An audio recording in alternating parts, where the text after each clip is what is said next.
I still feel like I'm the younger, fresher fighter, and I gained nothing but experience from the fight. I'm expecting a hard fight, so you want to make sure that you're well equipped to do so, and you've done everything in training to make sure that you're able to withstand the hard shots, able to withstand the intensity you're going to have to go through in there.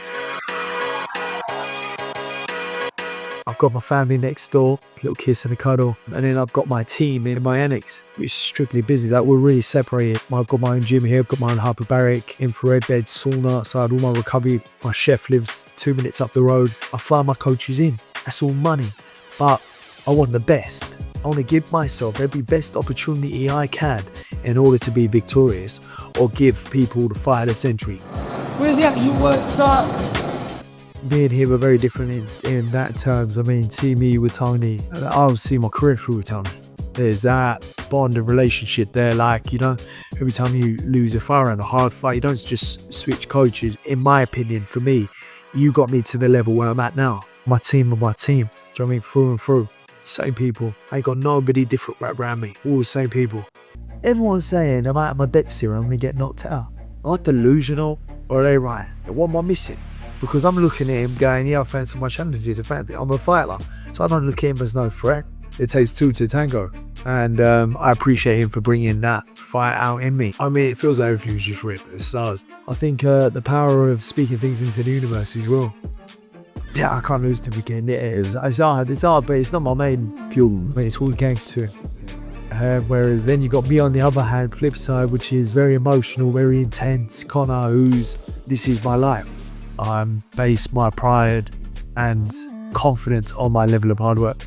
Not because I'm God gifted, not because I'm explosive genetics, or not because I take all the pride and the self-belief from my hard work. I outwork everybody.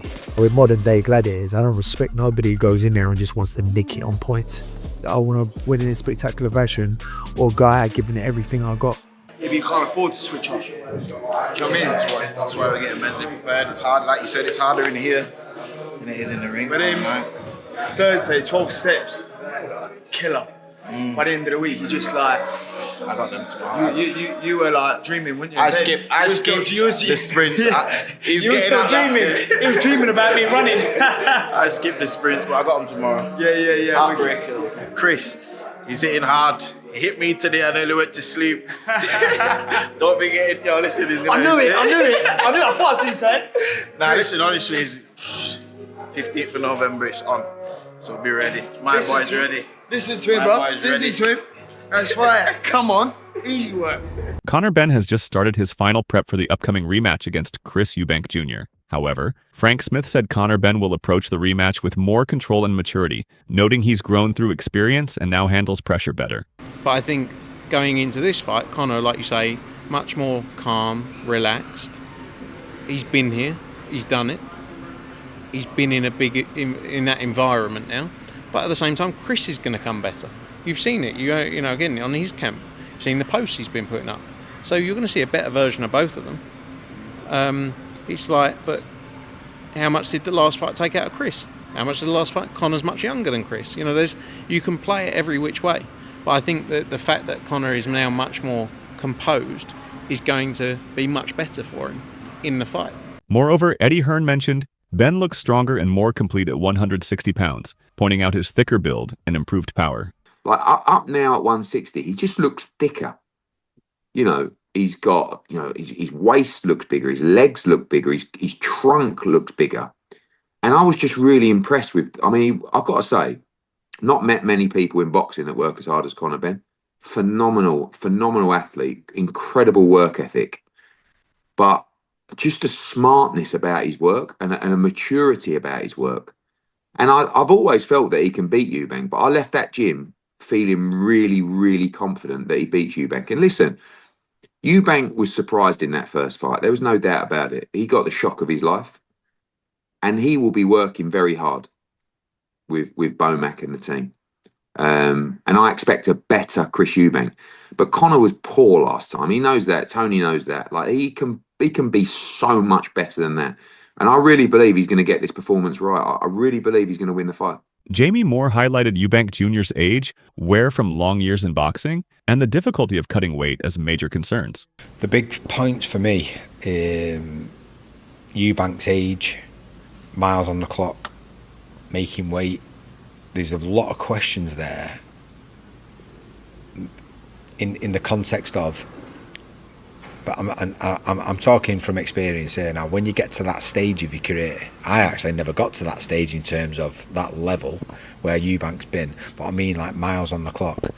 When you go to the well, and you go to the well, there's a point where you go, fuck, there's no water here, and at some point Eubank's going to get there. And I feel like towards the end of that fight last time, he was running on empty.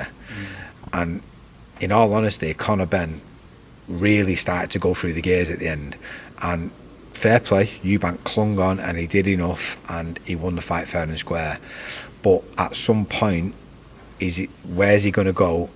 I'm going to the well, and the making weight and the rehydration clause and the relentlessness of Ben, will that get into play?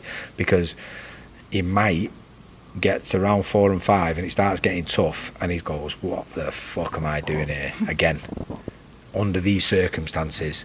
And also you got to take into account Conor, he's younger, he's got more growth in terms of learning lessons, so he's probably improved from the first fight.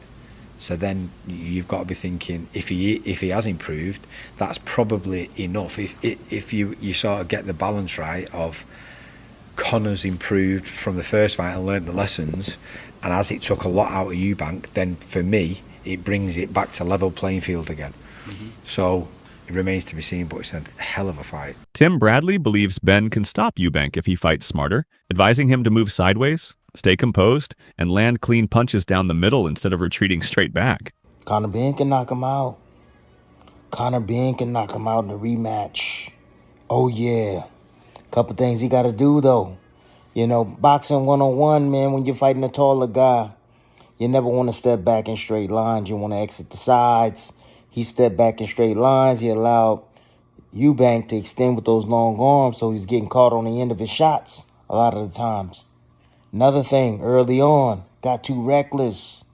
You got to be more reserved, my man. Act like you've been there before. You got to control those emotions, all right? A lot of swinging, a lot of wild swinging, a lot of energy wasted early that you could have had on the back end and you could have finished stronger, but you didn't. You wasted a lot of energy swinging that air. Mad, intense. Hey, controlled aggression. That's what it got to be, Conor Benn. Controlled. Another thing. Straight punches. Straighten your shots out, man. You had a lot of success when you was letting those punches just fly right from the chin. 1, 2, right down the middle. Yeah, you was landing that right hand. See, there's a big mistake that a taller guy makes, like Eubank Jr. And what he does is he throws a jab from mid-range. That's a big no-no. You can't be doing that. He throws a jab from mid-range. Even when he got the range and the height and the reach, he's still stepping in, closing the gap. And that's the perfect opportunity for Conor Benn to load up with a big right hand. He did it occasionally. He caught him with it. Yes, you know, he caught him with it. However, a lot of wide shots over the top. Johnny Nelson gave a blunt take on the rematch, saying Eubank will give his best but hasn't shown much improvement. He added that if Eubank could have stopped Ben before, he would have, which says a lot. Chris will give himself every possible chance that's going, but in reality, you know, personally, I just think the last performance of Chris, I thought, you've got nothing left. There's no more improvement on what I'm seeing there. And I know there was a weight issue and all the build up to it. I thought there's no more improvement there. Does that mean you think do you think Conor Benn will be better in the second fight? Yes. Does that mean that you think that by him being better and there's no more left from Chris Eubank, that Conor Benn's able to bridge the gap and get an outcome in his second fight? Without a doubt. You do? He couldn't have done any more. If he could have knocked out Conor in that fight, he would have done. Yeah. He just couldn't get rid of him. And Conor stuck it. So regardless of him being surprised that Conor stuck it out a lot more, he couldn't get rid.